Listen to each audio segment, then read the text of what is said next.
पटना शहरी क्षेत्र की संगोष्ठी। आपको लोगों ने बताया कि पटना में बहुत दिनों तक रहा हूँ।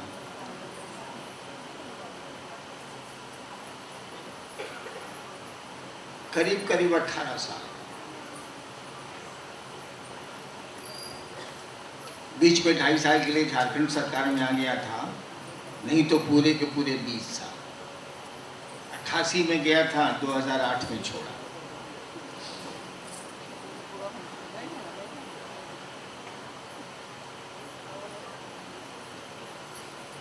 आप लोगों को देख के एक बात मुझको याद आ गई, भूल गया था।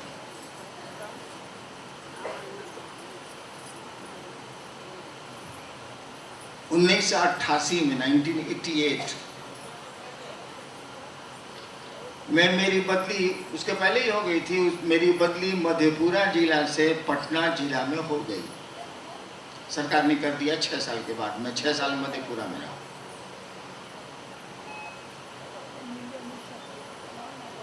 तो मधेपुरा के जो कलेक्टर थे वो मुझको छोड़ नहीं रहे थे, कहाँ जाइएगा, पटना मर जाइएगा। लेकिन सरकार ने ट्रांसफर किया था। बहुत दिन ऐसे ही रह चला, मैं पटना नहीं आया, मधेपुरा में ही रह गया। डीएम छोड़ते ही नहीं थे।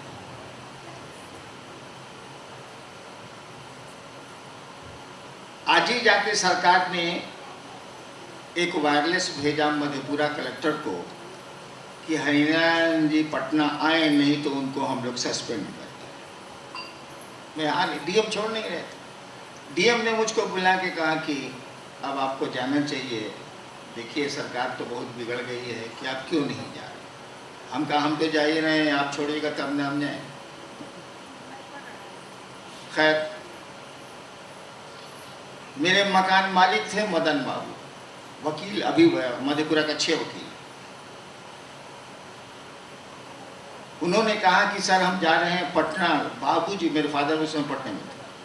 सो बाबूजी को कुछ संवाद देना हो तो बोल दीजिए सर। हम कहा कि बाबूजी से पूछ लीजिएगा कि हम कब पटना आए। गए वो पटना। 2 दिन के बाद पटना से लौट के आए तो कचहरी में, हम भी कचहरी में थे, वो भी कचहरी में थे। शाम में मेरे डेरे पर आए। मकान मालिक ही थे, बगल ही में रहते थे। हमने कहा क्या मदन बाबू, बाबूजी से भेंट हुई पटना में? बोले कि सर मौका नहीं मिला, हाईकोर्ट का काम था, लेकिन टेलीफोन से बाबूजी से बात हुई है। तो उन्होंने कहा है कि कहिएगा हरिंदर जी को पटना नहीं आओ। हम कहें, अरे बाप रे बाप, यहाँ बड़ी गर्मी है। अप्रैल का महीना था, पटना में गर्मी बहुत पड़ती है। अब बहुत गर्मी है, तो कहिए कि बरसात के बाद आवेंगे, जहाँ यहाँ बहुत गर्मी है। 2-4 गुरु भाई भी शाम में बैठे ही रहते थे। हमने कहा कि आए मदन बाबू, पटना साधुओं से खाली हो गया है क्या? अच्छा चलिए, जिस दिन हम आएंगे, कोई तय तो मेरा जाना था नहीं, बाबूजी ने कह दिया था कि नहीं आना है, और सरकार कह रही है कि हमको आना है। हम कहा चलिए, हम जिस दिन जाएंगे पटना ना, उस दिन झूम के आएगी घटा और टूट के बरसेगा पानी। ऐसे ही बोलने के लिए बोल दिया। हम लोग ऐसे ही ज्यादा बोलते हैं। कहा चलिए, बहुत गर्मी की बात जब उन्होंने कही कि बाबूजी बोले हैं कि बहुत गर्मी टेलीफोन पर, सो कहिएगा नहीं आओ। हमने कहा मदन बाबू, पटना साधुओं से खाली हो गया है क्या? अच्छा, जिस दिन हम आएंगे पटना, झूम के आएगी घटा, टूट के बरखेगा पानी। कहने के लिए कह दिया, अपनी थोड़ी दिमाग में कौन हम ज्योतिषी थोड़े ही, कहने को कह दिया। आना तो पड़ा ही, सरकार ने बदली की थी, आना तो पड़ेगा ही। 2-3 महीने के बाद मुझको आना पड़ा पटना। गर्मी बहुत थी, तो ट्रेन से मैं आया हाजीपुर। सहरसा की ट्रेन जीएल चलती थी, गुवाहाटी लखनऊ मेल, वो हाजीपुर से पास करती थी। मैं उससे आया हाजीपुर। हाजीपुर में मैंने पटने में खबर कर दी थी कि मेरी गाड़ी भेज दीजिएगा। बाबूजी को, बाबूजी नहीं थे, बाहर गए थे। जैसे हाजीपुर स्टेशन पर मैं और मेरा परिवार और कुछ पहुंचाने वाले लोग उतरे,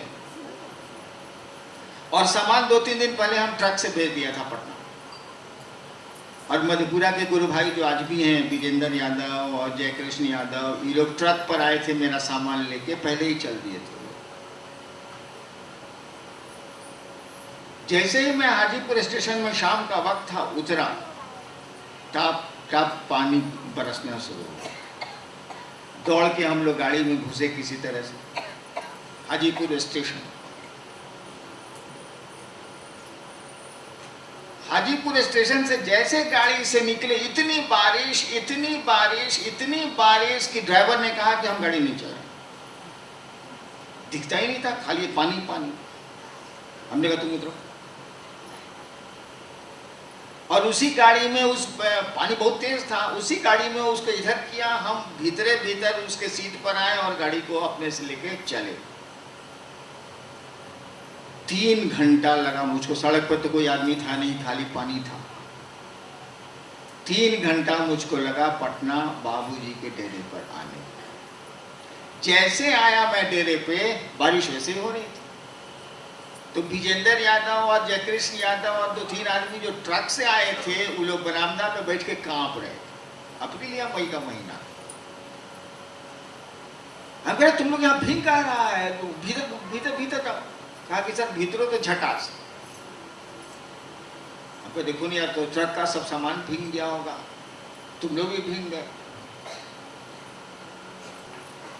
शुरू हुई थी जिस दिन बात शिव गुरु की, जिस शुरुआत में हम लोगों ने इस काम को शुरू किया था, वो प्रारंभ का दिन था।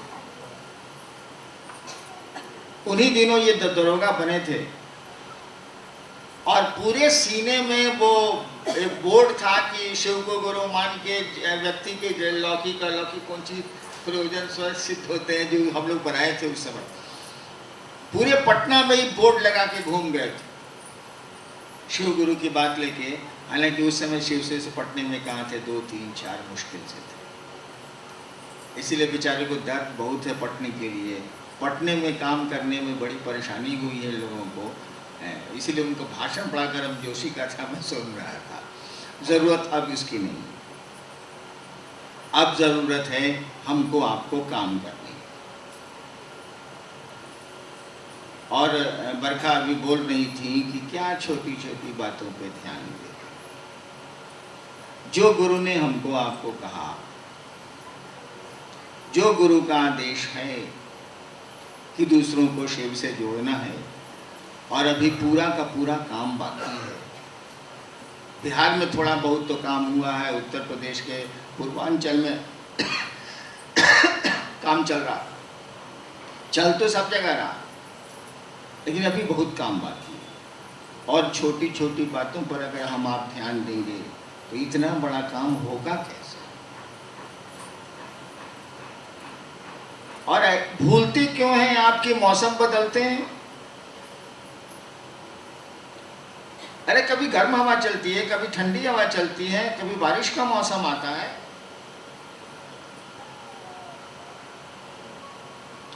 तो कभी कुछ लोग कहेंगे, कभी कुछ कहेंगे, कभी कुछ कहेंगे। अब तो इतने हैं आप, तब आप उनकी बात सुन के ठहर जाते हैं। एक दिन तो मैं अकेला था, कितनों की बात सुनता होऊंगा, सोचिए तो जरा। कितने आसमान के लोग मुझको तंग करते थे अलग, धरती पर आक्रमण होते थे अलग। शिव गुरु की बात लेके जब मैं चला था तो चौतरफा आक्रमण होते थे कि कैसे किसी तरह मैं रुक जाऊं। लेकिन आपने देखा होगा कि जो घोड़े को ट्रेनिंग दी जाती है तो हर्डल्स बना दिए जाते हैं, घोड़े को तड़पाया जाता है। ये ट्रकें जो आप बाजार में देख रहे हैं, इनको जब कंपनी टाटा निकालती है तो इनकी जो जांच होती है निकलने के पहले, आप देखिएगा तो लगेगा कि पूरा ट्रक ही टूट जाएगा। ये क्या, कौन जांच कर रहा है?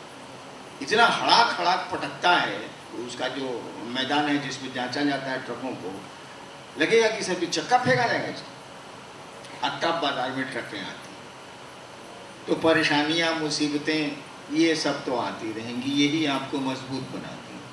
यही आपको आगे चलने के लिए प्रेरित करती हैं, यही हौसला बढ़ाती हैं आपका। तो छोटी छोटी बातों पे ध्यान नहीं दें। और हम आप समझते हैं कि गड़बड़ी हो गई, हम आप समझते हैं कि फलाना गुरु भाई गड़बड़ कर रहा है, हम आप समझते हैं कि यहाँ गड़बड़ी है, वहाँ गड़बड़ी है। एक बात बताइए तो जरा, जिस दिन मुझको कहा गया था कि तुम जो करते हो दूसरों को करने को कहो, आपको मालूम है बेगूसराय में 1985 का वाकया है। मैं सुबह 4:30 बजे बैठा हुआ था, यहीं पटना के रोहतगी साहब, आप लोग सब लोग उनको जानते होंगे, अब तो बहुत बूढ़े हो गए बेचारे। उन्हीं के घर ठहरा था, मधेपुरा से पटना जा रहा था मैं जीप से। रात हो गई थी तो बेगूसराय में उस समय वो पोस्टेड थे, मैं ठहर गया था उनके यहाँ। अकेले रहते थे, परिवार तो उनका सिटी में है, उनकी पत्नी सिटी में ही हेड मिस्ट्रेस थी, अब तो रिटायर कर गई। सुबह 5-6 बजे 2 बजे तक तो हम लोग गप किया। 2 बजे के बाद सोने गए, वो 4 बजे उठ करके लगे दुर्गा सप्तशती का पाठ करने, जोर जोर से। मेरी नींद खुल गई। उस समझ गया कि हिंगान साहब उठ गए हैं, तो बाहर एक तो हम काम बाहर बैठते हैं, आप पूजा कीजिए। तो कुर्सी बाहर बरामदे पर रख दी न, हम कहते हैं आप पूजा कीजिए, हम बैठते। उसी समय एक आवाज ने मुझसे कहा कि तुम जो करते हो कहते नहीं हो। और मैंने कहा था कि मैं जो करता हूँ सो कहता हूँ। और अंत में आवाज ने पूछा क्या करते हो, मैंने कहा मैं शिव का शिष्य बनाता हूँ। आवाज ने कहा करने को क्या कहते हो, तो मैं चुप हो गया, इसीलिए कि मैं करने को तो पूजा करता था, पूजा साधना प्रक्रिया बतलाया करता था। तो मुझको कहा गया कि तुम जो करते हो दूसरों को करने को कहो।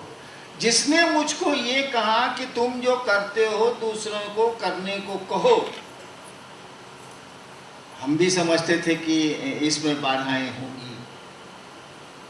क्या कहने वाला इस बात को नहीं सोच रहा था कि भविष्य में ये बात चलेगी तो कहाँ बाधाएं आएंगी, अवरोध आएंगे, उसको नहीं समझ में आ रहा था। उसने कुछ नहीं कहा। उसने नहीं कहा कि देखो आगे चलोगे ना तो ऐसा लोग कहेंगे, ऐसा लोग कहेंगे, ऐसा होगा, ऐसा होगा, ऐसा होगा, तो ऐसा करना। कुछ नहीं कहा उसने। बस एक पंक्ति उसने कही कि दूसरे को तुम जो करते हो दूसरों को करने को कहो, और पूछ लिया कि तुम क्या करते हो। हमने कहा मैं लोगों को शिव का शिष्य बनाता हूं।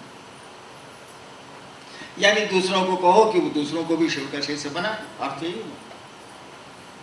उसने कुछ नहीं कहा इसके अलावा, न आगे न पीछे, न जोड़ा कुछ न घटाया कुछ। उसको तो ये कहना चाहिए था ना कि आगे आने वाले दिनों में ऐसे ऐसे लोग भी आएंगे, ऐसे ऐसे लोग भी आएंगे, ऐसा ऐसा भी होगा, तुम देखना, ऐसा नहीं ऐसा करना। कुछ नहीं कहा उसने, एक वाक्य कहा। न कोई अनुशासन थोपा, न कोई बात कही, न नियम बनाए, न कानून बनाए, न अवरोध दिया, न कोई वर्जना दी, कुछ भी नहीं कहा। तो हमने भी कोई वर्जना नहीं दी, आप जो करते करिए, शिव को गुरु मानिए। उसने हमको कहा ही नहीं कि बोलना कि लोग मुर्गा नहीं खाएगा, बोला ही नहीं, तो मैं क्यों आपको बोलूं। उसने कहा ही नहीं कि बोलना कि प्याज नहीं खाएगा, उसने हमको कहा ही नहीं, मैं आपको क्यों बोलूं। आपका मन करे प्याज खाइए, ऊपर से खाइए, जहां से मन करे सो खाइए, हमको क्या लेना देना। मैंने कुछ नहीं कहा, इसलिए कि उसने कुछ नहीं कहा। अब आप कहते हैं कि लोग संगोष्ठी में आने से रोक रहे थे। मेरे महादेव ने हमें कुछ कहा ही नहीं तो बोलिए, अब हम क्या बोले उस पर। उसने तो कुछ कहा ही नहीं। उसने तो कहा जाओ दूसरों को शिव का शिष्य बनो, बस, कुछ कहा नहीं। और मैंने देखा है, अगर गुरु के इस आदेश पर आदमी केवल खड़ा है, कठिन तो है जरूर, क्योंकि आदमी का मन है ना, दुखी होता है, क्रोधित होता है। लेकिन अगर इस बात पर आदमी खड़ा रहे कि हमारा गुरु का जो आदेश है मुझको करना है, अगल बगल क्या होता है हमको कोई मतलब नहीं, एक दिन वो बहुत आगे निकल जाएगा और सारी चीजें जो उसके लिए अवरोध का काम कर रही हैं, रुकावट का काम कर रही हैं, वो टूट जाएंगे। काहे कि उसके बाद बहुत साल तो बीत गए। शिव गुरु की बात चली है 1982 से, 82 से, और मैंने अपने मन से शुरू किया। मुझको किसी ने कहा भी नहीं, महादेव का आदेश थोड़ा ही है कि महादेव की चर्चा करो ना, वो अपने मन से हम शुरू किया था। वो तो 3-4 साल के बाद उन्होंने कहा कि तुम काम जो कर रहे हो उसको ऐसे करो, खाली टेक्निक बदला, प्रक्रिया उसमें उन्होंने बदल दी, काम करने के लिए तो कहा नहीं था। इतने साल बीत गए, इतने लोग शिव गुरु से जुड़ते चले जा रहे हैं, जुड़ गए हैं, कहाँ कोई दिक्कत हुई है? उसने कुछ नहीं कहा है, हमने भी कुछ नहीं कहा है, आपको भी कुछ नहीं कहना चाहिए। महादेव ने तो कुछ कहा नहीं भैया, उसने तो कहा जाओ दूसरों को शिव गुरु से जोड़ो, शिव से जोड़ो, भाई तुम जो करते हो। मैंने कहा मैं शिव का शिष्य बनाता हूँ, आपको भी दूसरों को शिव का शिष्य बनाना चाहिए, गुरु का आदेश है करना चाहिए। बाकी बातों पे ध्यान ही मत दीजिए। मन दुखी हो चुप हो जाइए, मन क्रोधित हो चुप हो जाइए। काहे कि शिव शिष्यता के बॉस कौन है भाई साहब? आप ही कहते हैं मैं शिव का शिष्य हूँ, मैं शिव की शिष्या हूँ। इसका मानी आपके इस पथ के, इस मार्ग के बॉस तो है महादेव। आप ही कह रहे हैं शिव मेरे गुरु हैं, मैं शिव का शिष्य हूँ, महादेव ना है। अपना मतवा क्या खराब कर रहे, छोड़िए। आपके गुरु ने जितना कहा उतना करने की कोशिश करिए, उतना का मन बनाइए, उसी के लिए उनसे दया मांगिए। जरूरत हो तो मेरी मदद ले लीजिए, मैं जितनी मदद कर सकूंगा कर दूंगा, ले लीजिए। इसके इधर उधर जाइएगा तब आपका मन खोर होगा, तब आपका मन ज्यादा दुखी होगा और कोई लाभ भी नहीं। उस महादेव को कुछ कहना चाहिए था ना भाई। जब उन्होंने कहा कि दूसरों को शिव का शिष्य बनाओ, तो उनको और बातें भी कहनी चाहिए थी ना। कुछ बोले ही नहीं मुझको, तो मैं क्यों बोलूंगा आपको? आपको भी चाहिए कि आप क्यों बोलेंगे, चुप रहेंगे। जितना भर काम है उतना करेंगे, उसके लिए समझाएंगे, उसके लिए कोशिश करेंगे, उसके लिए प्रेरित करेंगे, इतना भर करेंगे, बाकी छोड़ देंगे। बाकी बुझे महादेव, ढेर काबिल है हरिनारायण जी, तो है बुझे हरिनारायण जी, हमको इसे क्या मतलब? इसीलिए छोड़ देना है। और जो गुरु का आदेश है हमको आपको, उस दिशा में हमको आपको चलना है। चलिए। और इस पूरे देश में, अभी तो टारगेट देश ही है, अभी तो हमारा आपका लक्ष्य हम लोगों ने रखा है कि 3 साल में हम लोग पूरे देश के हर एक गांव, कस्बे में, शहर में शिव चर्चा को पहुंचा दी। जैसे बिहार में है ना कि अब कोई ऐसा नहीं मिलेगा जल्दी जो कहेगा हम जानते नहीं करते हैं कि शिव को। अब बिहार में ऐसा कम लोग, ऐसा अभागा कम में होगा। ठीक यही स्थिति पूरे देश की तो हो जाए 3 साल में। क्या हम जानते हैं कि शिव गुरु है, लोग शिव को गुरु मानते हैं, हमने मानते, ठीक है मत मानिए, लेकिन आप जानते तो हैं, जान तो गए आप। कभी तो वक्त आएगा जब मानिएगा, सूचना तो मिल गई, थोड़ी समझ तो आ गई कि शिव गुरु हैं, लोग शिव को अपना गुरु मानते हैं। तो हम लोगों ने सोचा है कि 3 साल में इस काम को पूरे देश में पहुंचा दें। पटने में काम बहुत अच्छा हो रहा है, पटने की रिपोर्ट मुझको है, लेकिन आप भी वैसा ही साधु बनिए जो कहता है कि हम आएंगे तो झूम के आएगी घटा, टूट के बरखे का पानी, और बारिश हो जाती है। आपको भी वैसा ही बनना। इन छोटी छोटी चीज़ों में अपने दिमाग को मत ले जाइए। शिव के जितना आपके गुरु ने कहा उतना करिए। वह महादेव आपके साथ है, उसकी दया है। कदम आपको उठाना, कोशिश आपको करनी है, प्रयास आपको करना है, उसकी दया है। अरे भैया ओकर दया बाकी रहुआ 2 गो बेटा हुई, केहू के 2 गो बेटा हुई, ससुरा पिया है नहीं के करो, तो अब का कोई जाओ। उस शिव की दया मान लीजिए है, उसके है कि उसको 2 गो बेटा हो। और ससुरा को कहा जा रहा है ब्याह कर ब्याह कर ब्याह कर ब्याह कर, कहता है नहीं हम क्रिया खाए ब्याह नहीं करें। कदम तो उठाने होंगे, प्रयास तो करना ही, कोशिश तो करनी है। हम लोगों को कोशिश करनी चाहिए, छोटी छोटी बातों पे ध्यान नहीं देना चाहिए, आगे बढ़ना चाहिए। और बड़ा बढ़िया किसी गुरु भाई ने अभी मंच से कहा कि भैया मोबाइल का ज़माना है, कम्युनिकेशंस इतने अच्छे हो गए, संचार माध्यम इतने अच्छे हो गए हैं, आप मुख्यालय से पूछ क्यों नहीं लेते? आप पूछ लीजिए। और पटना से तो रोज करीब करीब कुछ न कुछ लोग आते ही रहते हैं मेरे पास, 10, 15, 20, कभी 30, कभी 40। तो भैया आपको वहां जो समस्या लग रही है, आपको जो दिक्कत हो रही है, पूछ लीजिए, मैं बता दूंगा। पूछिएगा मैंने, अब गुटरू गुटरू गुटरू गुटरू गुटरू गुटरू अपने मन में करिएगा, ये कैसे चले? हमसे पूछ लीजिए, मैं आपकी स्थिति को स्पष्ट कर दूंगा। फोन है, फोन से पूछ लीजिए। बहुत बरखा जी तो सबका फोन उठाती है, मुख्यालय में भी लोग उठाते ही होंगे।